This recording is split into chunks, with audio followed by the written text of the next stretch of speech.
Pag-usapan naman natin mga kaibigan ang 5 uri ng basketball player. Pang-5 mga kaibigan, sila yung mga buhaya.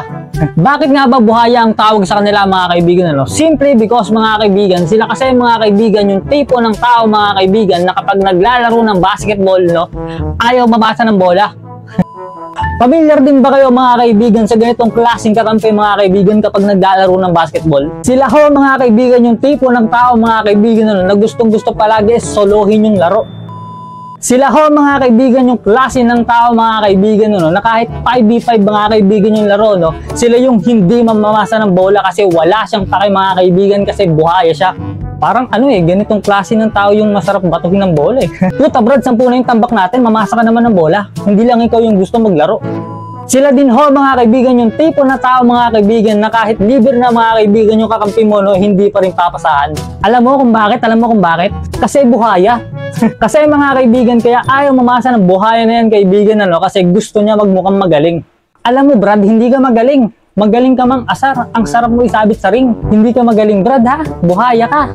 Number 4, mga upuan. Obvious na ba mga kaibigan kung anong ibig sabihin ng upuan? Sila ho mga kaibigan yung sitting pretty mga kaibigan sa upuan. In short mga kaibigan, sila ho yung Disney princess ng team. Sila ho yung bawal mapagod. Eto mga kaibigan yung tipo na pinag-warm up pero hindi pinaglaro. Coach, pwede na ba ako maglaro?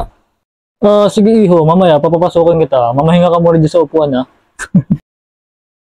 Coach, baka pwede mo na kapaglaruin. 2 minutes na lang ganun ba iyo? Sige, mag-warm up ka na dyan. Ikutin mo yung buong court Limang balik. Gago ka ba coach? Puta, alam mo yung ending niya kaibigan. Natapos na lahat yung laro kaibigan, hindi ka pa rin pinaglaro. Pero sa kabilang banda kaibigan, ang mahalaga doon, hindi ka pagod.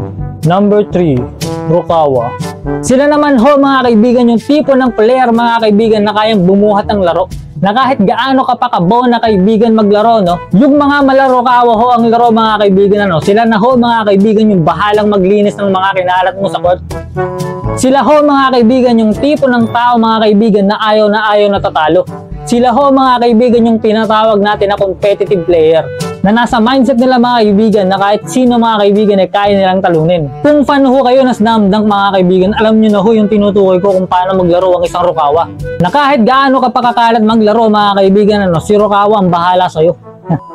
Yung mga malarukawa ho mga kaibigan, sila ho yung tipo ng player mga kaibigan na gagawin ho ang lahat manalo lang. Pero sa malinis ho na paraan. Na kahit gaano ka pakakalat at kabonak maglaro kaibigan, yung Rukawa ang bahala sa'yo. Sa madaling salita ho mga kaibigan, sila ho yung bida ng laro. Number 2, mga gunggong.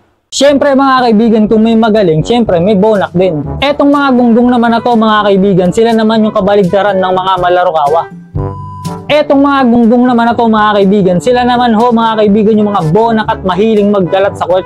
Ngunit mga kaibigan, hindi sila kayang palabasin ni coach. Alam mo kaibigan kung bakit? Coach, ako na lang ipalit nyo doon kay Gunggong. Nagkakarat na lang siya sa court Hindi pwede. Bakit naman coach? Kasi ko yung bonak na yan Ano yan coach? Hanggat walang highlights yung Gunggong na yan, hindi mo pa rin papalabasin ng court yan? Hindi ko maintindihan mga kaibigan kung bakit kapag anak ng coach yung naglalaro sa court hindi mapalabas-palabas. Ano ba dahilan nun brad? Ano yan? Hanggat hindi nakakascore ng 100 yung anak mo coach, hindi mo papalabasin? Bonak yung anak mo coach, bonak yung anak mo. Hindi si Lebron yan para umiscore ng 100. Number 1, mga cheerleader. Sila naman ho mga kaibigan yung hindi pinapasok ng coach nila sa laro Sa madaling salita mga kaibigan, sila ho yung tigasigaw ng defense sa upuan. Hindi man ho sila pagod sa laro mga kaibigan, paus naman ho yung lalamunan nila sa kasisigaw. Yung naka-complete uniform ka pa tapos cheerleader ka lang pala. Sila ho mga kaibigan yung kadalasang kasama ng mga bangko sa gilid Simply because mga kaibigan, para hindi na malungkot yung mga bangko kaya sinama sa kadali mga cheerleader. Huwag na kayo umasa makakalaro Yung naglalaro kasi sa loob ng court, anak ng coach. At hindi niya ho ilalabas yung anak niya hanggat walang 100 points. Akala yata ng coach niyo, si Lebron yung anak niya Like, comment, share, and subscribe kayo mga kaibigan kung nagustuhan nyo to Bye-bye.